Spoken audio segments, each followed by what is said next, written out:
Hey y'all, so I'm getting ready for bed.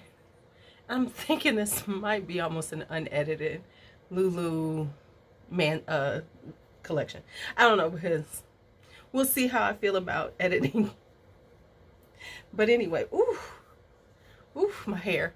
Okay, so I was gonna leave it out, but I'm getting ready for bed. So let's just, put it in its bedtime bun.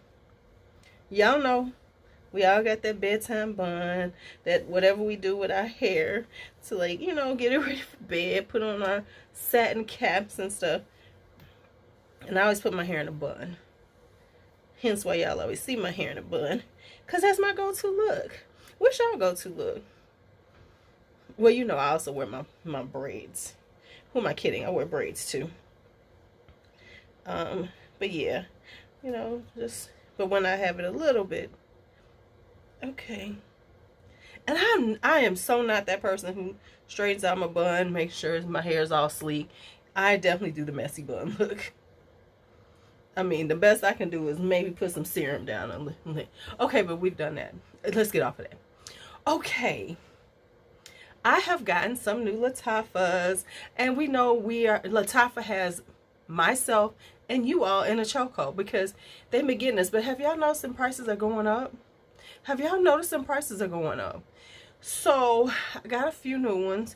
It's getting harder for me to buy them because it was okay when it was like in the $20, $30 range, but now they're hitting that $40, $50 range, which is... So anyway, got a few. Wanted to give y'all some updates. I have talked about them in other things, videos, blind buys, but I just wanted to do one that was just Lattafa, mainly because y'all want to hear about Lattafa, and sometimes y'all want to hear about everything else. And I'm terrible about putting the list in my description box, so half the time y'all know what I'm talking about. So let's go ahead. Let's talk Lattafa, the new ones that I got. They're really good too. They're like girly and everything. I got a lot of girly ones. Okay, bye.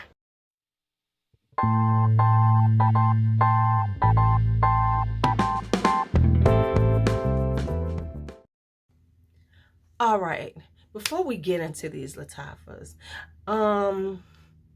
which ones of these have you tried already? Do you have them?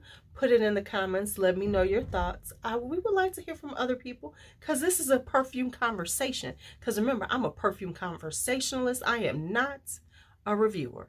All right, go on, Ho Squad. Let's talk in the comments. Okay, so I have 7 new Lattafas. Is it 7? I think it's 7 new Lattafas.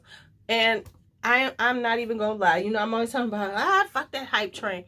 But something about, but these are my hypes. Not everything I go for. Y'all know this.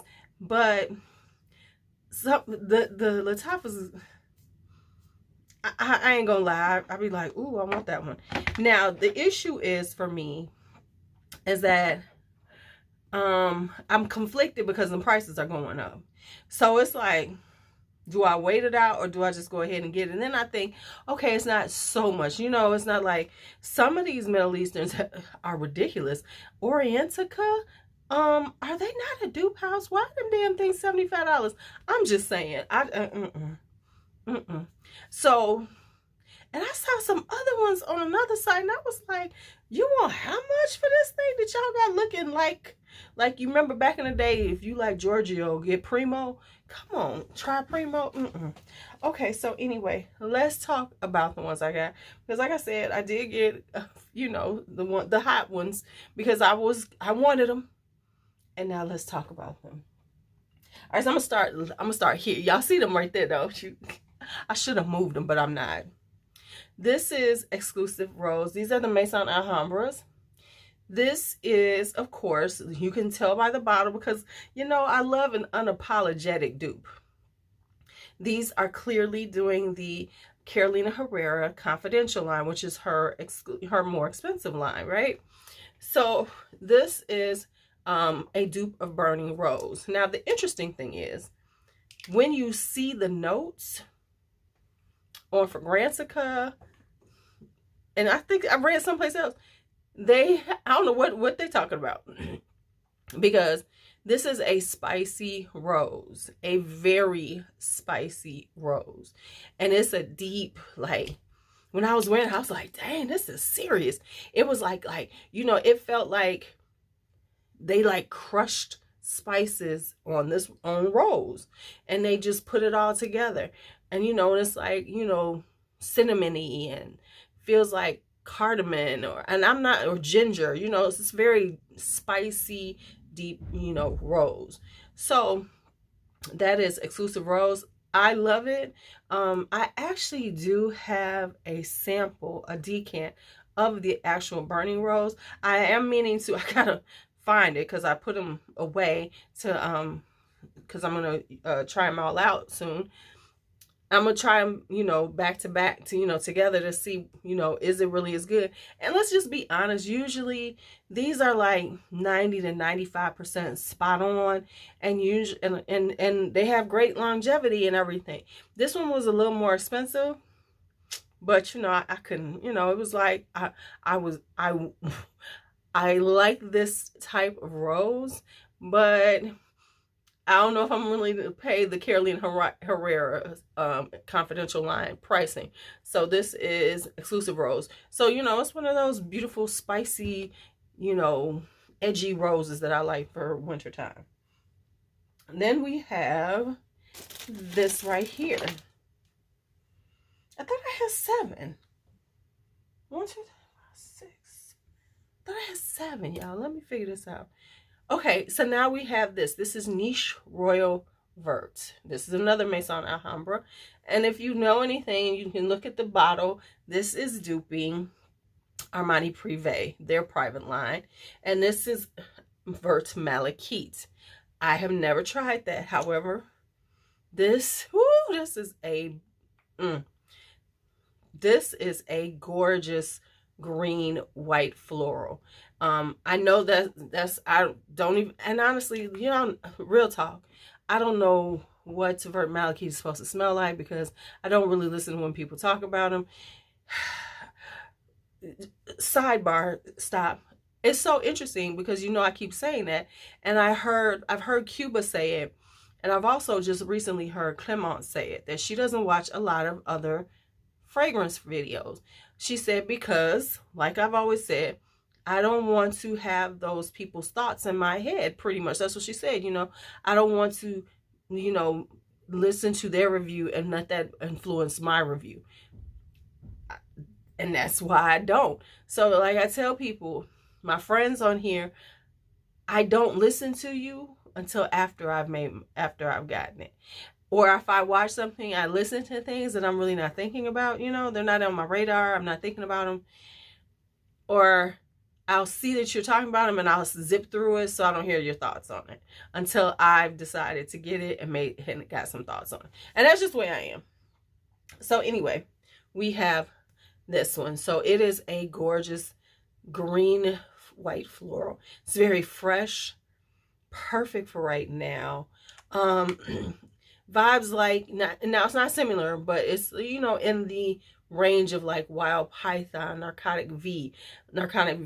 It's that type of white floral, very heady, you know, very, yes, I'm wearing this beautiful white floral, and I am a goddess. So that is the Niche Royal Vert.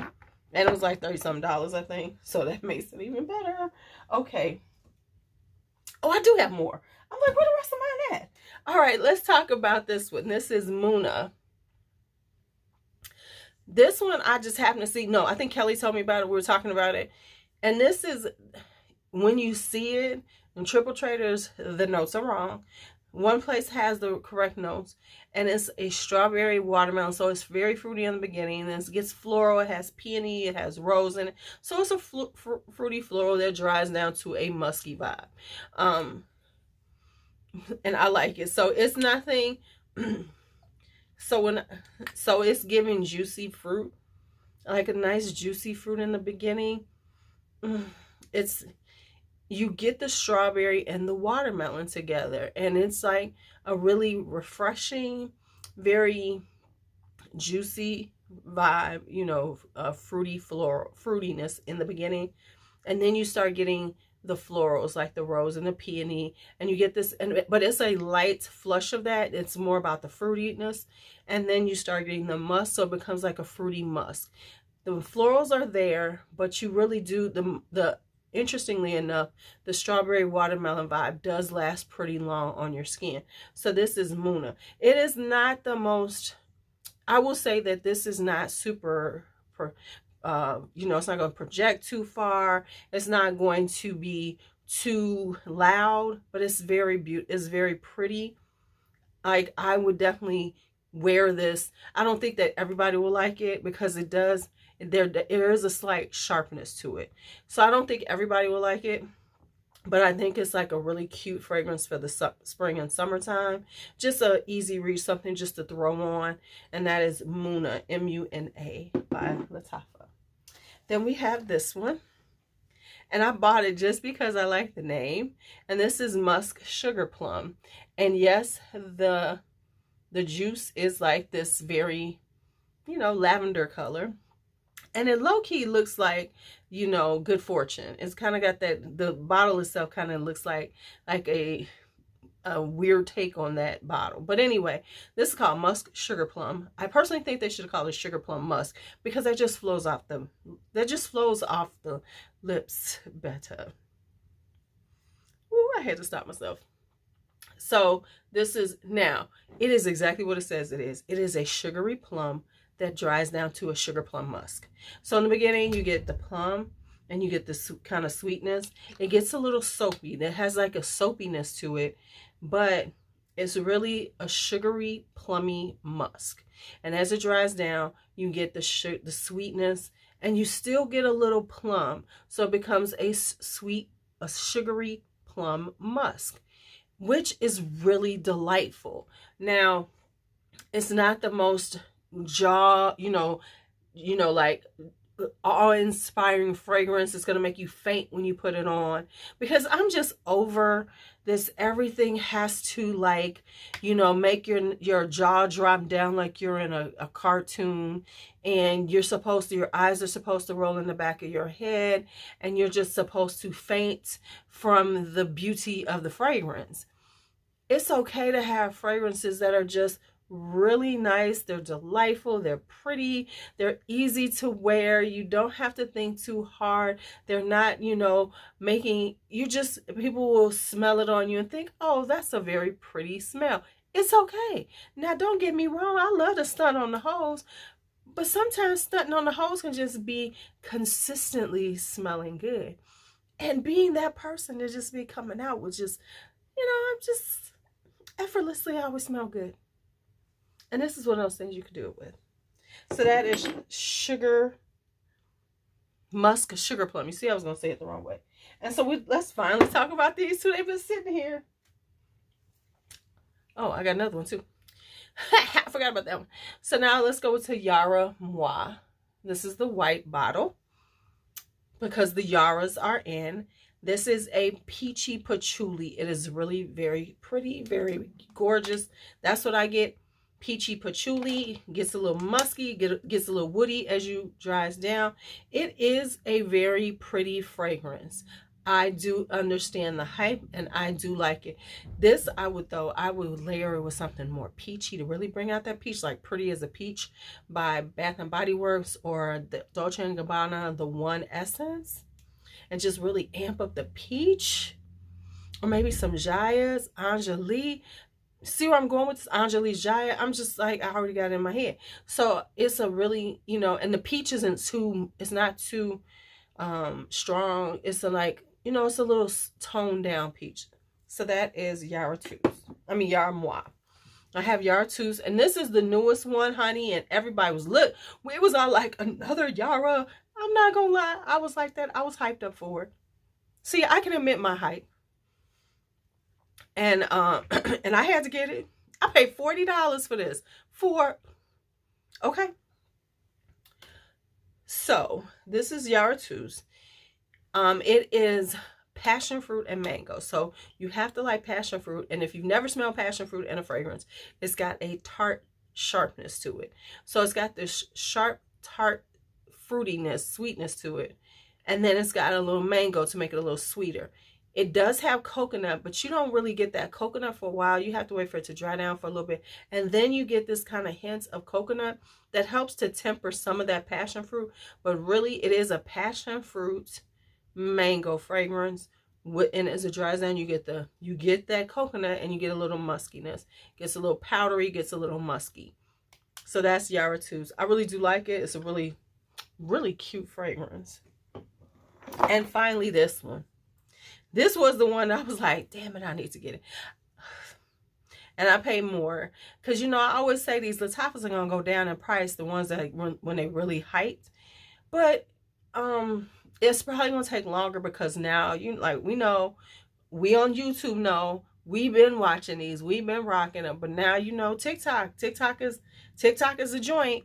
And people are, you know, really getting on top of these. So this is Body Out Oud Sublime. This is so different from the other ones. So of course, the original Body Out Oud is a Oud for I don't even remember which name they is. Oud for Glory, Oud for Greatness. Yeah, Oud for Glory. That one is a dupe for Oud for Greatness by Initio, and it is. And then Amethyst is a very incense, you know, it's like a oudy rose. It's real sexy, you know, it's deep. These are like deep fragrances. This is the lightest of them. This is the fruity one. This is giving you fruitiness, you know. It's definitely I just felt like putting it on. Yeah, it's got that like appley, pineapple, and it's good. It's good. It's like juicy. It's like a fruit salad. I really love that fruit salad vibe. Oh, yes. And then you get that kind of, as it dries down, it gets, you know how sometimes fruity ones kind of get a little bit soapy? Gets that little bit soapiness, and then you get that musky woodiness, and it does keep that sweetness. She's good. She's good. And I will say, like, these, I ain't gonna lie, every time they come out with one, I'm gonna snatch it, because I really have enjoyed. I find them very well done, very well blended. Yes, in the beginning you do get that, you can get that eaten juicy apple vibe from it. However, it's real talk, it's a much more sophisticated, much more elevated fragrance, because it's a deeper, richer, just gonna stay on you. It's not going to feel like, because this doesn't feel like body mist like eating juicy apple does to me. This feels like that elevated version of that, the one that actually should cost you $100 and something. Yes, I said it. You know, this smells like what eating juicy apple should have been to me, because it's more rich, it's more sophisticated. It's going to last longer on your skin. So, and no shade, let me say this, no shade to Caillouet, because I know people probably feel like I dislike Caillouet, and it's not that I dislike Caillouet fragrances. I think they do. She really does really nice fragrances. I just can't get into the hype of it all, because there's so much coming out, and I feel like they're just putting out too much so quickly, and they're becoming color popish to me, you know, with the rapidity of the new releases from her line. If they were spread out a little more, I think I wouldn't feel I wouldn't feel like, it's just Caillouet, you know. And that's just the way I'm feeling about them now. It's just, it's just Caillouet. Because I promise y'all, I figure by the end of September, beginning of October, she's going to have another fragrance out. And then there's going to be one right before Christmas. I just feel that way. Now, I could be wrong, but that's what I think. Okay. But that's neither here nor there. I just want to throw that out there, because I said that. And I know the Caillouet stands was going to get in their feelings. So I just thought I'd clarify. Okay. So anyway, that's my new Lattafas. Thank y'all for always, my whole squad, for watching and hanging out and being interactive, which means liking and commenting. Thank you so much. You all have a great day. Be bold, be brave, be fearless, be free. Talk to you later.